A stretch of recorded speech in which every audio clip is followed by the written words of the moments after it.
Manual exposure mode, a nightmare for beginner photographers.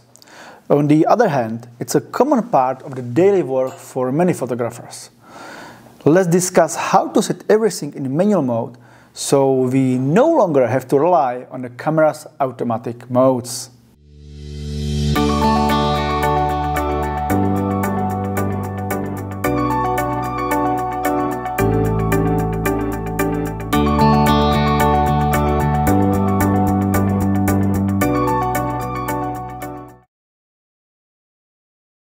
Hello, I am Jan Smid, a Master Qualified European photographer.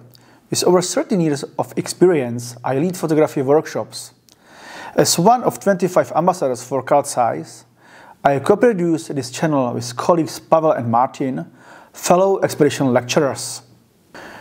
I don't know about your experience with manual mode, but I distinctly remember being afraid of it when I bought my first camera. I even questioned why I should bother setting manual mode when the camera has a program mode, P, that does everything for me. If we have had our camera for a while, we know it offers 4 basic exposure modes. First, there is full auto, mainly for absolute beginners, as the camera sets everything for us in a somewhat arbitrary way. Then there are 2 semi-automatic modes. One is shutter priority, useful for fast-moving scenes like sports or wildlife, where we need a short exposure time to freeze motion. The other is aperture priority, often used by landscape photographers. They said they preferred aperture for the desired depth of field and let the camera calculate the exposure time based on the light meter. Of course, besides aperture and shutter speed, we can also adjust the third parameter, ISO. For simplicity, let's work with the basic ISO set on our camera, usually ISO 100 in most cases. Lastly, we have the manual mode, which doesn't set anything for us. It leaves everything in our hands. At first glance, it may seem like the least convenient exposure mode. After all, we have to set everything ourselves. However, over time, many photographers come to realize that having full control over the camera is the ideal solution. Alright, but how do we go about it? How does working in aperture priority differ from manual mode? In aperture priority, how do we set up the camera? We begin with the ISO value. As mentioned earlier, we leave it at the camera's basic setting, let's say ISO 100. By the way, can you think of situations where we deliberately increase the ISO? For instance, in night photography, or during dawn when there is still limited light, or when photographing in strong winds and we need to shorten the exposure time to avoid the risk of camera or tripod movement. In other situations, we stay with the basic ISO setting. So we have aperture priority with the set ISO and aperture. Now let's move on to setting the aperture.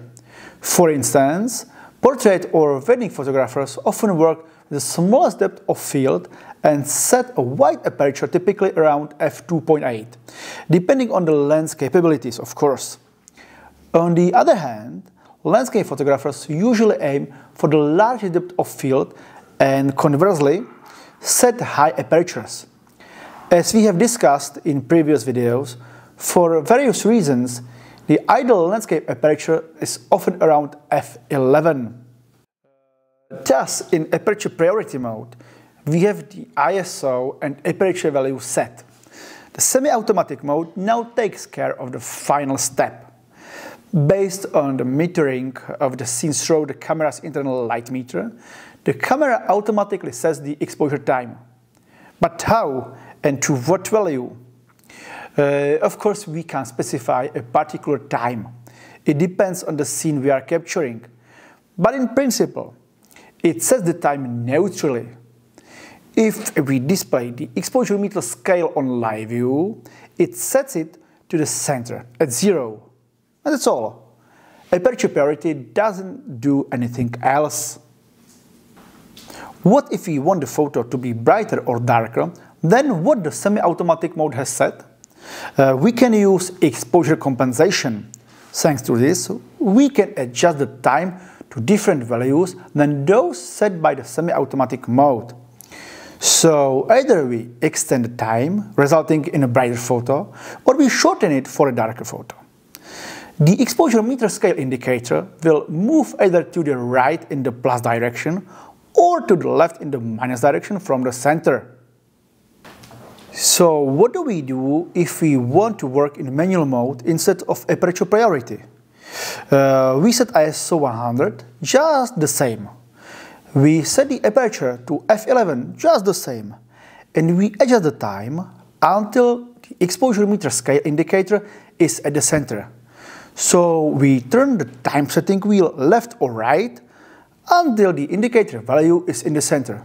And that's it. Easy, right? Summary. In contrast to aperture priority, the only additional step in manual mode is adjusting the time setting wheel, nothing else. In manual mode, exposure compensation doesn't work, but it's logical. We simply set the exposure time ourselves, regardless of what aperture priority tries to suggest. In the previous video, we discussed that when shooting without exposure bracketing, we aim to have a slightly brighter photo. We can easily achieve this by adjusting the time slightly to the right, toward the highlights. As we can see, working in manual mode is not complicated at all. The significant advantage of manual exposure mode, as mentioned before, is complete control over the camera, and that is our goal. Almost in every video, we emphasize that the camera should be our servant, not the master. At least for landscape photography, this is 100% true. Now let's demonstrate in the field how we work in manual exposure mode. So first, we set up the composition as a fundamental step. The light meter measures the scene we have chosen. If we recompose, we must adjust the exposure again. So we have our composition, okay? And now we check that we are in manual mode.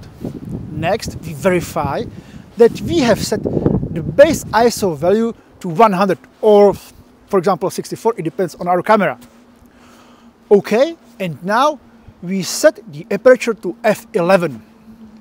And the final step, based on the light intensity, the light meter recommends the best exposure time. To reach this time on the exposure meter, we turn the time dial. We do this until the exposure meter indicator is at the center of the scale or at 0. And that's all.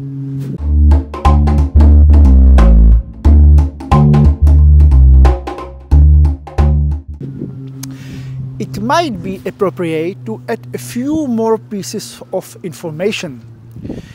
It's often said that professional photographers shoot in manual mode and those who don't are amateurs. This is not entirely true, of course. In various photographic disciplines, even professionals use one of the semi-automatic modes. However, in landscape photography, manual mode is indeed the best choice.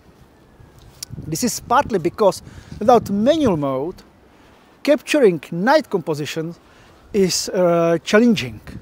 In those cases, exposure times often exceed 30 seconds, and the only suitable choice is manual mode, specifically bulk mode. And what about you? Do you use manual exposure mode? Have you encountered any problems while using it? We would be glad to hear from you in the comments. And that's all for today. We hope you enjoyed our video, and if you did, please give us a thumbs up and subscribe to our channel.